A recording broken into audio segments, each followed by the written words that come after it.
Welcome to this pouka designs tutorial. Hi there, my name is Petra. I am the one-woman show behind Pouka Designs, and today we will be making a rusty tote bag. Now, you have either found this video through the link in the pattern when you've purchased a rusty sewing pattern, either printed or a digital version. This is just a little extra freebie I wanted to include in the pattern for those more visual learners so that you can see the steps in the video. But you may have also come across it on YouTube, in which case I hope it provides inspiration or you pick up a couple of new skills from it. Now, this is not a full tutorial on its own. It is intended to go along with the pattern. It does not include the measurements or as much detail as the pattern by a long shot. So if you would like to make a rusty, there is a link in the description box if you do not have the pattern itself yet. Okay, so let's get started with showcasing some rusty bags that I have made. And I first of all just want to show how much just changing the colorway and the patterns can change the mood of this bag and really tailor it and make it your own, even just by your color and pattern choices. And then you can further change it up by adding more details like little labels.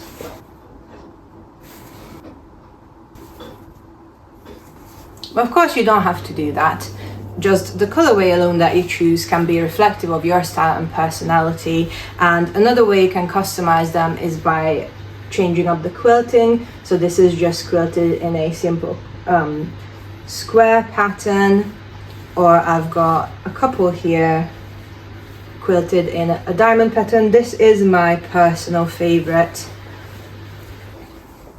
the diagonal diamond quilting, and I have a chart and measurements in the sewing pattern for this. And then the one from the actual sewing pattern and the video just has the straight lines going down. However, because you can completely customize it to your own taste, you don't have to quilt this bag and it will still look lovely and smart. So it's also an ideal project for using up some scrap fabrics. You can make the pockets inside that I will show in a second from a different fabric if you run out of your outer fabrics, or it is great for upcycling old tablecloths, curtains, bed sheets. Just don't make the fabric too thin or too thick. I do give a full list of recommended and not recommended fabrics and types of batting in the sewing pattern description for you. I use these bags absolutely every day. I take them everywhere, from going into town to popping to the supermarket, going for a walk, going down to the beach here in Brighton. They are just your absolute best friend, perfect everyday bag. They can fold up if you make them from a nice squishy soft batting, which is what I recommend. They fold up, store away easily. You can even put them inside another bag if you need extra storage for carrying things. You can have multiple and have a bag in a bag. They are endlessly versatile and customizable. Okay, so let's now have a closer up look at our bag that we will be making today. So it's got the straight up and down quilting. It's got the reinforcement at the handles,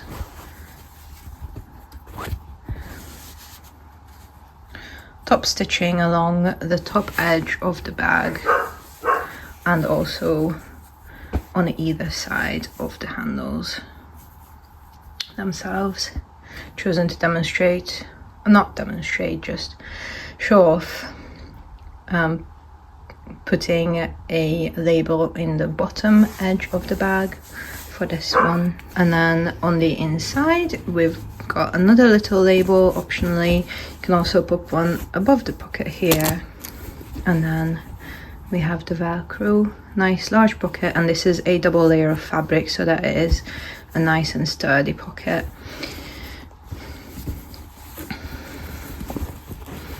On the other side, we have the split pocket, ideal for phones, sunglasses, hand cream, tissues, etc. And of course it is fully lined inside, no need for bias binding or an overlocker, etc.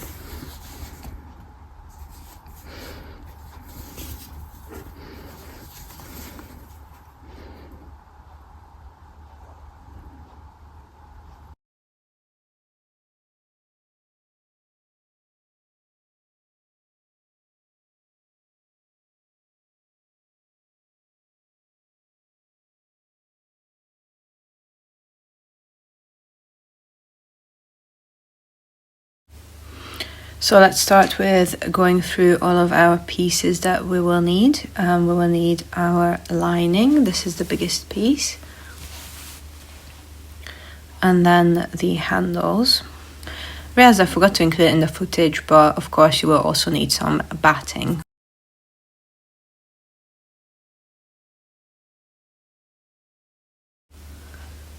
Next up, the outer side panels, and this is the only piece you need 4 of, everything else you need 2.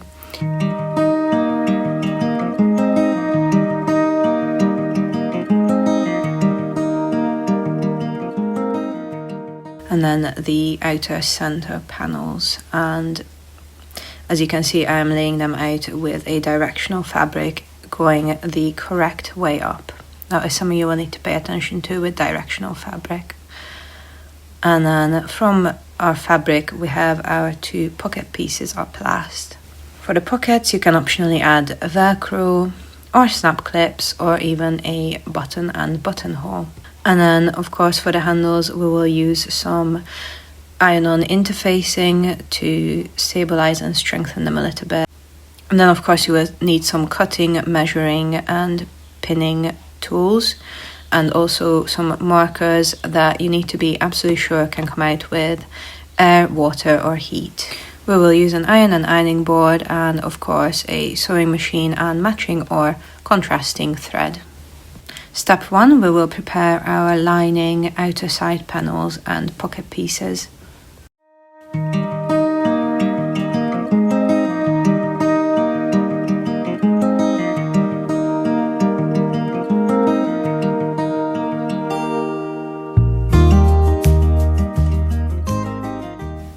I recommend measuring and marking out your lines for cutting like I am doing here, and then cutting with scissors instead of using your rotary cutter with the ruler. And this is to avoid cutting into your seam allowance and into your fabric, because that would cause issues down the line.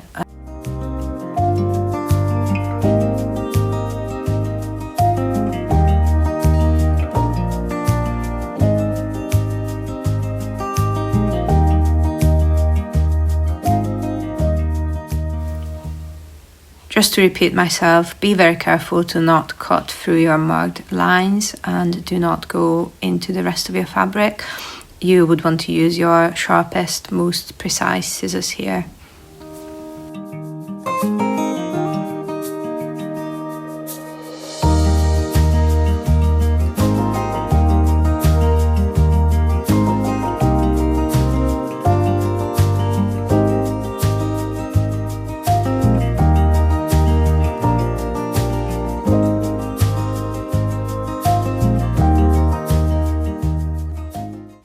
Now we will repeat the same on the outer side panels, measuring, marking and cutting just the same.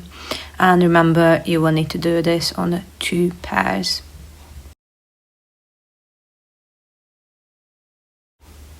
And I am pointing out here that you want to mark these out as mirror images of each other, especially if you are using a fabric that is directional in any way.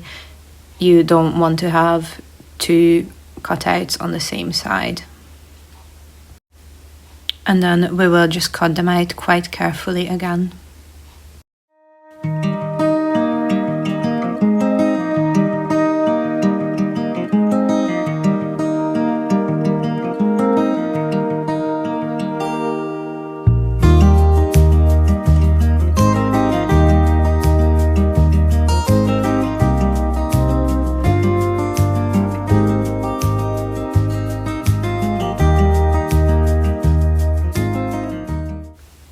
So this is what I meant talking about mirror images of each other. You want the cutouts to be facing away from each other, so that when we put them on either side of a center panel, they will be in the correct position. And for your center panel, just make sure if you're using directional fabric that it is going the right way up, with the bottom of the fabric direction being where the cutouts are. And all we need to do now is pin one long edge of the center panel to the long edge of the matching side panel, ready for sewing. Moving on to the pocket pieces, all we need to do is fold them in half, short edge to short edge, with pretty sides of the fabric facing each other. And then we will pin along the 3 edges and leave a gap on the side opposite the fold. We will use this to turn the pockets right sides out. Step 2, we will just sew together our outer panels and pocket pieces where we pinned them, backstacking at the start and end of sewing the pockets, and also at the start and the end of the gap. Moving straight to step 3, prepare your ironing board and preheat your iron. We will first trim the corners of the pockets, and here I recommend cutting at quite a deep angle instead of cutting very close to your stitching line.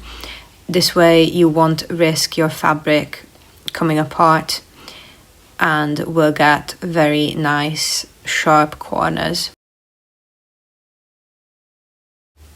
So on these top corners where you've sewn around, don't just cut across at a 45-degree angle. Also cut a little bit further into your fabric so that the fabric, once turned right sides out, won't bunch up against each other. But this way you leave enough fabric after your stitching in the seam allowance that it won't just start unraveling when you turn it right sides out.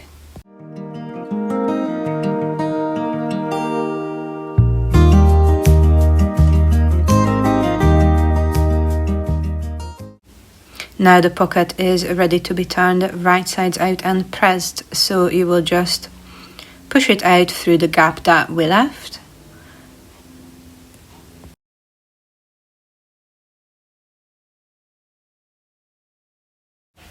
Then first use your fingers to poke out the corners and also run your fingers along the seams.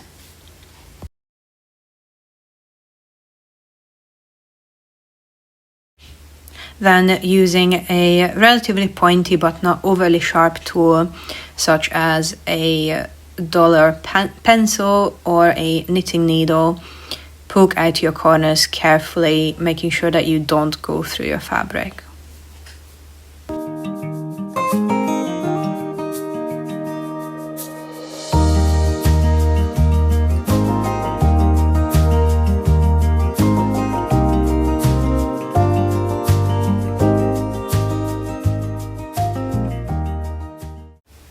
Now we can press the edges of the pocket. As you can see, the fabric curves in a bit to the seam at the minute, so you will use your fingers to roll your seams and then press them into place so that the edges are nice and straight and that your fabric lays flat.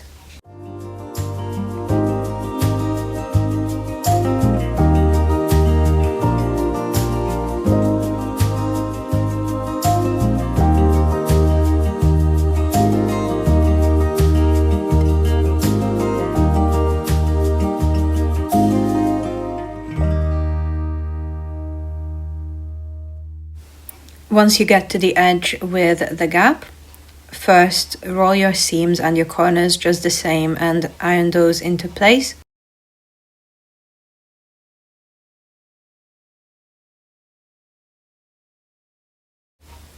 Then arrange the seam allowance in the gap so that the edges line up and that it forms a continuous line with the rest of the edge of the pocket. Then continue pressing your pocket this way until all of the fabric is straight on the edges and your pocket piece lays nice and flat.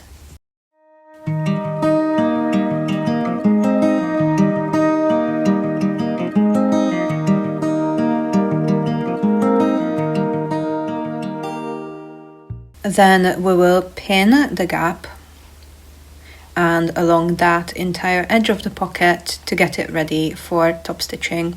I recommend to pin at either end of the gap first, then in the middle of it, and finally alongside the entire edge.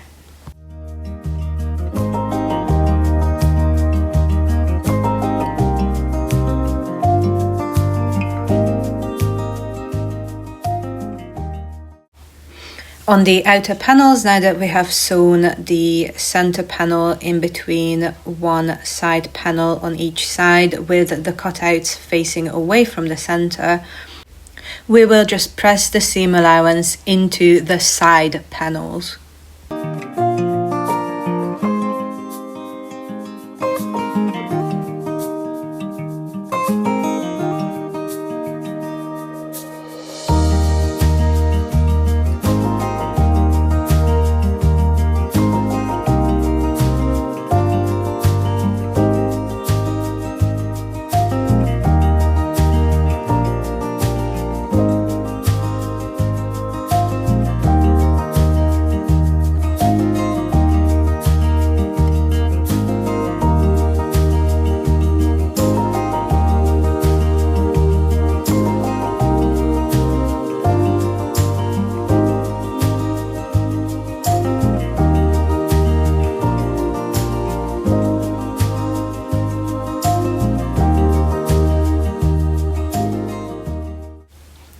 And then we will also pin this into place, ready for top stitching.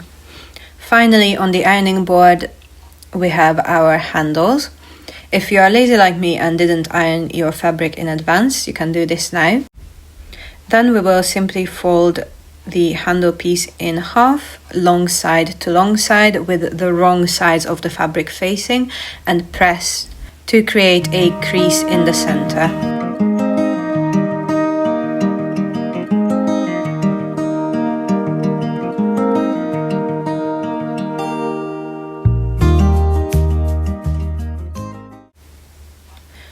Then unfold your fabric, and we will use this crease to line up the interfacing with the shiny that is glue side to the wrong side of the fabric. And follow the manufacturer's instructions for adhering the interfacing to your handles. I like to put a tea towel or a cloth on top to protect both the interfacing and my iron. Once the interfacing is in place, fold over the rest of the edge of the fabric so that it meets the center crease line, and press into place.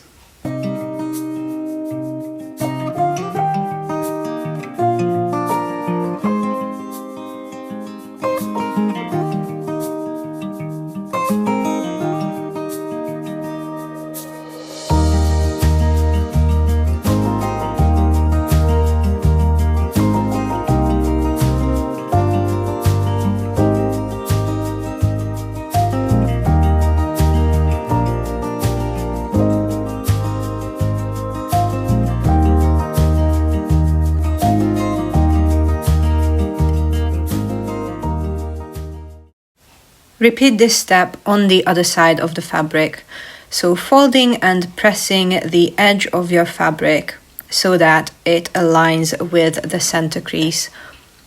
Be sure to, rather than overlapping, maybe just leave a 0.5 millimeter or millimeter gap. That is preferable to your fabrics overlapping each other. But of course, it's ideal if they just meet neatly in the center.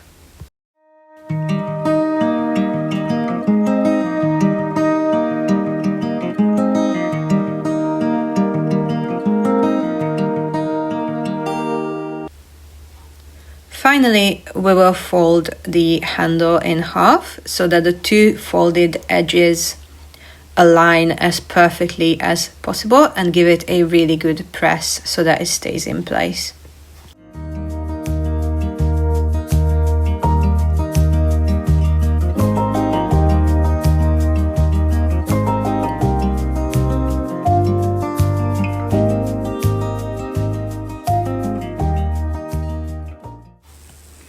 Once you've done the final press, find the side of the handle that has the interfacing on it, and we will make some marks on this side so that we know which side it was later on. Press or clip the open edges of the handle together, making sure that the side that we just marked with the interfacing is on top. You will want to sew with this side on top. And we can now move to step 4, where we will top stitch the handles, the top of the pockets and the outer panels where we pinned them. Just a quick note for the handles: when you get to the edge, don't cut your thread, just lift up the presser foot, lift up your needle and turn around to sew on the other side of the handle. This way the top stitching will not contort the fabric, because you will not be pressing it in the same direction twice.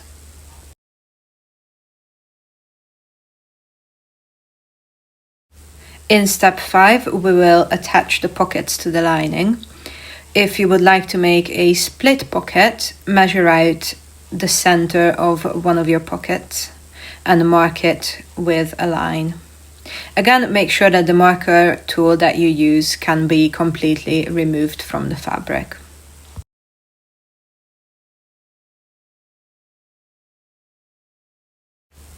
Let's now find the placement of the pockets on the lining, and the measurements for this are in the pattern. So you will measure down from the top edge and mark that, and then measure from either side.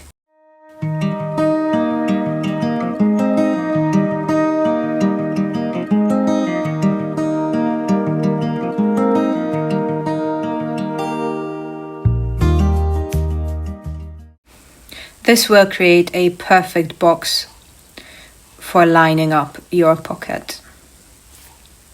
For all pocket types, simply pin around the 2 edges and the bottom, so all sides that do not have top stitching already.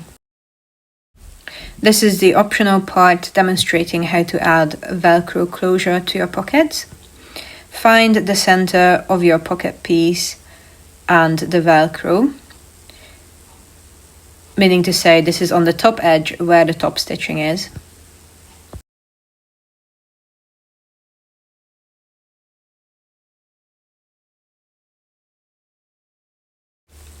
Once it's in the correct place, pin just temporarily until we get to the sewing machine.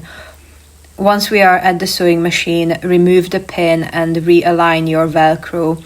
Because the pin has to go through such a thick layer, it could get your Velcro out of alignment, so just double check at the sewing machine and make sure that it's straight. We will stitch around the Velcro piece twice.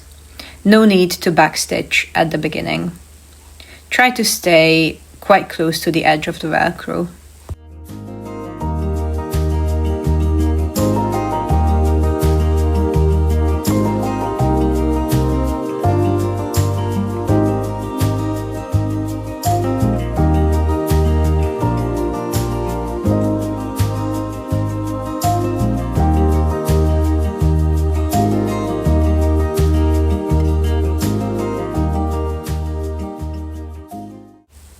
When you get to the last corner, just turn right around and go over the start of your stitching again.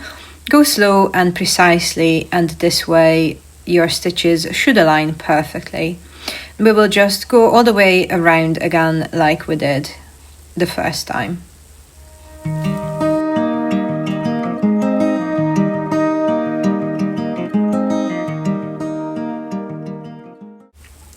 When you get to where you started stitching, backstitch a few and go back over again to secure your sewing. And this is what it will look like on the outside of the pocket.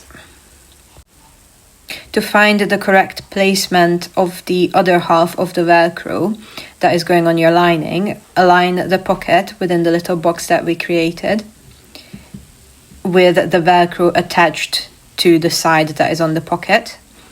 And then you will hold down the loose piece of the Velcro to the lining and gently peel away the pocket. Quickly pin into place and just sew on, top stitching exactly the way we did with the pocket piece. And when that is one, realign your pocket in the little box and double check that the Velcro matches up, and then you can top stitch the pocket in place the way you do for any other style of pocket on the three sides. You can also use snaps for this. I recommend reinforcing the fabric with some interfacing.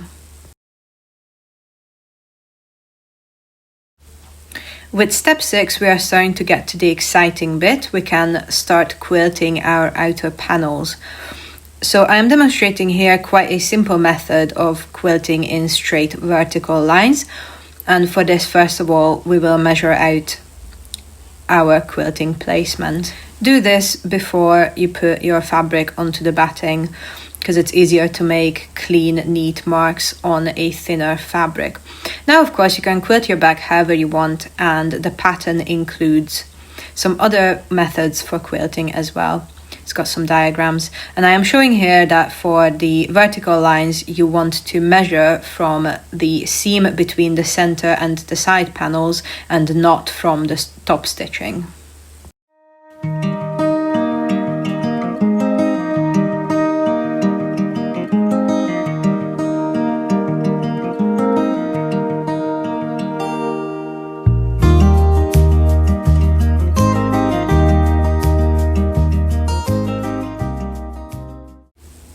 Line up your outer panels in the center of the batting. I recommend cutting the batting a little bit bigger to account for the fabric being distorted from the quilting.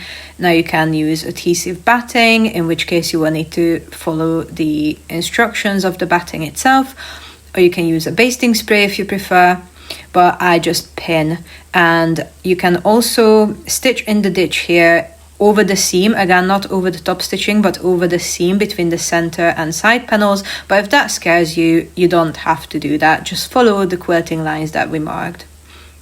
And we will be moving up and down in the quilting lines. So once you get to the end, like we did with the strap, don't cut your thread, just turn right back around and sew the other way. This way your fabric won't get pushed by the foot of the sewing machine constantly in the same direction, and it will get less distorted. And once we are done quilting, we can trim the batting to size, and this also gives an opportunity to straighten up your fabric.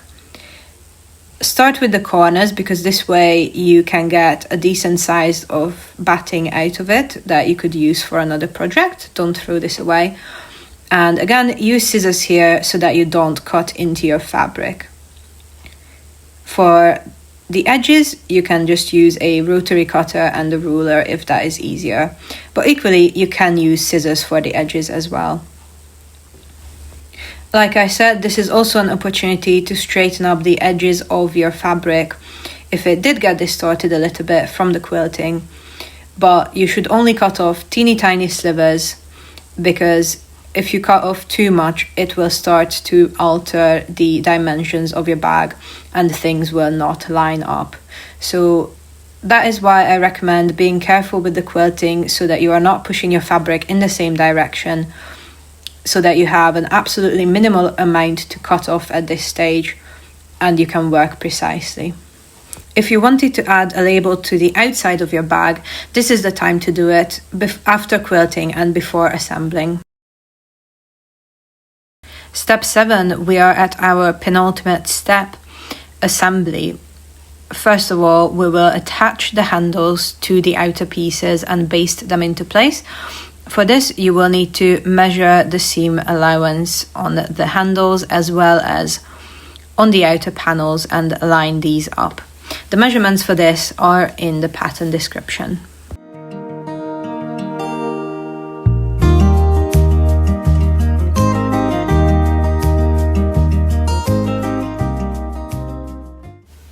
Just a quick side note here, don't mind that my bag is already assembled. This is actually incorrect. It's much easier to do this before you sew your pieces together.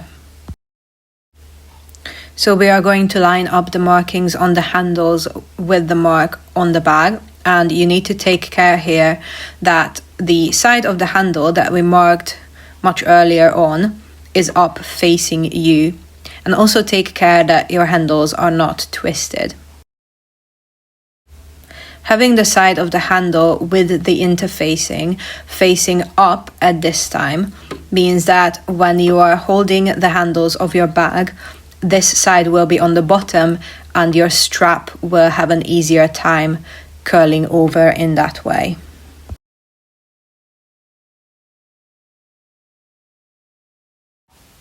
Pin into place and then baste it on at your sewing machine a little bit towards the seam allowance from that line that we marked.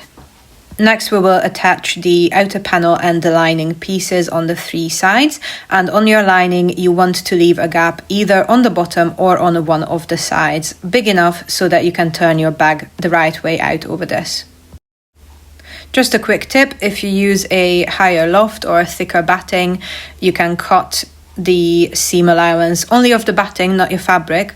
You can cut it quite narrow to reduce bulk in the seam. Now we will create the boxing in the bottom of the bag. So the cut-out corners that we created earlier, we will pull them flat and line up the bottom and side seam with the seam allowance open.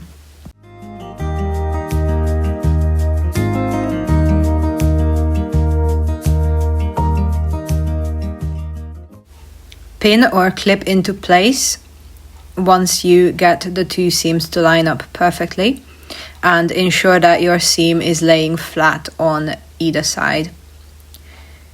Once you have secured it in the center, reach into the bag and make sure that your fabric is lying flat, it's not bunched up, and that you have neat diagonal lines running from the corner of the cutout into your bag.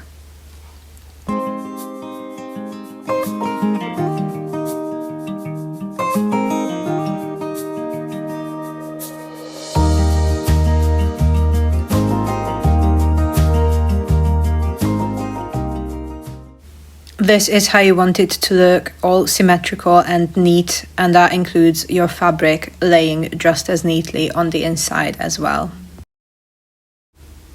And then we will repeat this on the lining.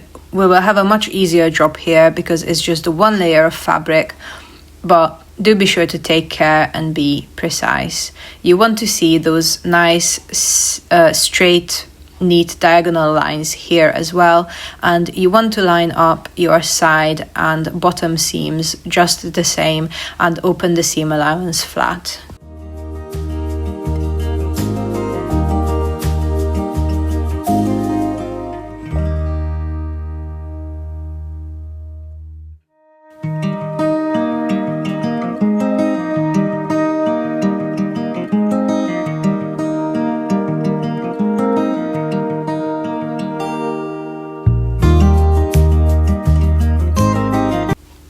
Once we have boxed out the corners on both the outer pieces and on the lining, we will attach the 2. So turn your outer pieces right sides out, but leave the lining wrong sides out. And we will pull the outer piece into the lining.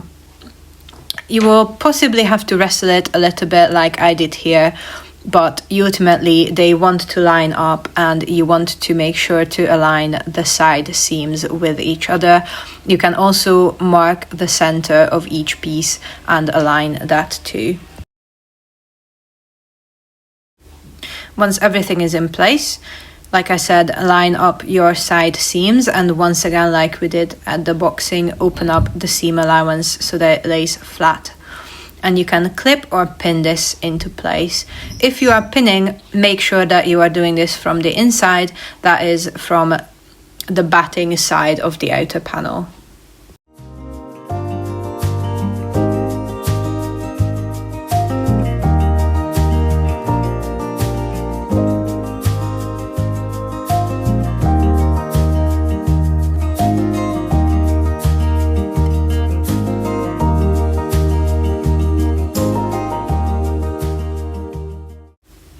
Once you secured the side seams on both sides, clip or pin the rest of your edge into place.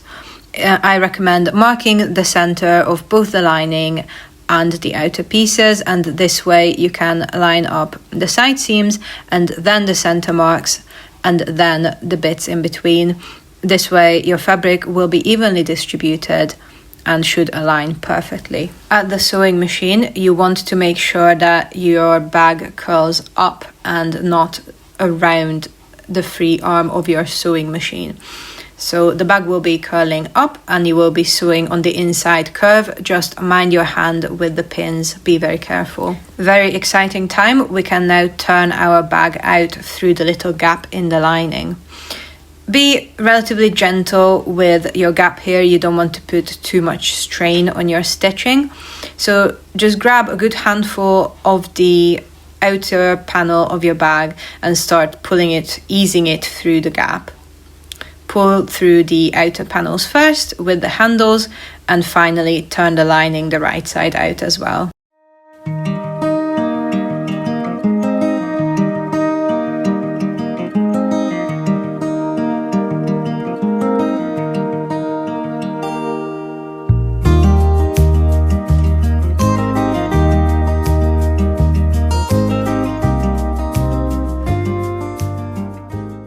Poke out your corners and check that you have caught everything. This is sort of your last chance to check that you are happy with all of your seams. Everything is correct, sewn up properly. This is the part where you can go back, turn everything back inside out and sew up anything that you didn't manage to catch or fix any issues. Once you are happy with everything, we will top stitch the gap in the lining the way we did with the pockets. Now you can press it here with your iron if you want to, but I find that just pinning accurately and getting your seam allowance in place will do the trick.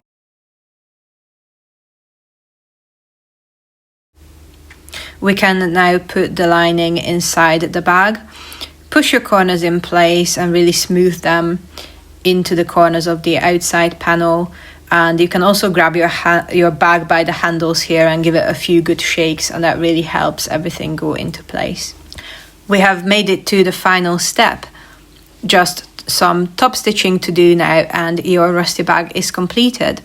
So we will roll the top edge between the outer panel and the lining, aligning it so that the outer panel sits a couple of millimeters higher than the lining. This way your lining will not be visible from the inside. So roll the seam between your fingers and pin into place. Also ensure that your handles are going straight, they are not going wonky either side here. And we will pin again from the inside of the bag. We will be working on the inside curve once again.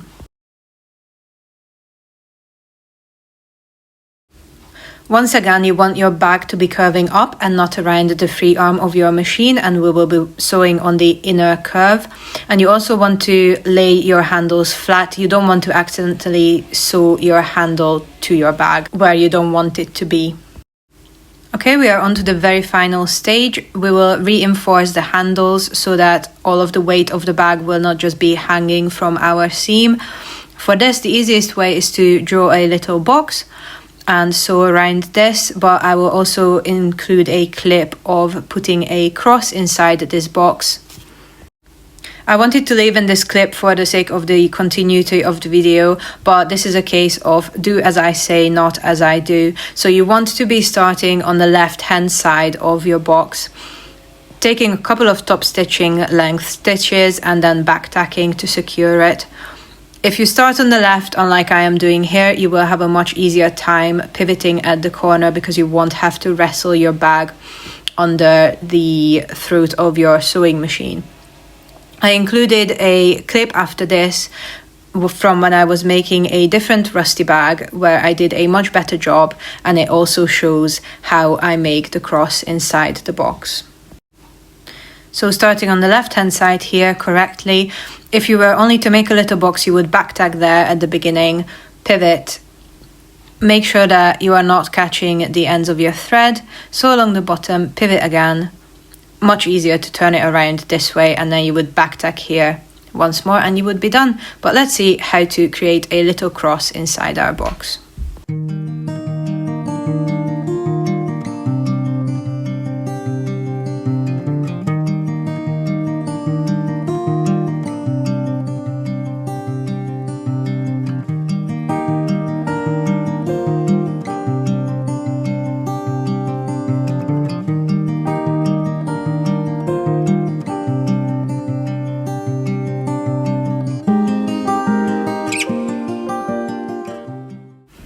And just like that, we've got our own rusty bag, customized, made to your own liking from fabrics that you choose and quilted to your level of skill or desires.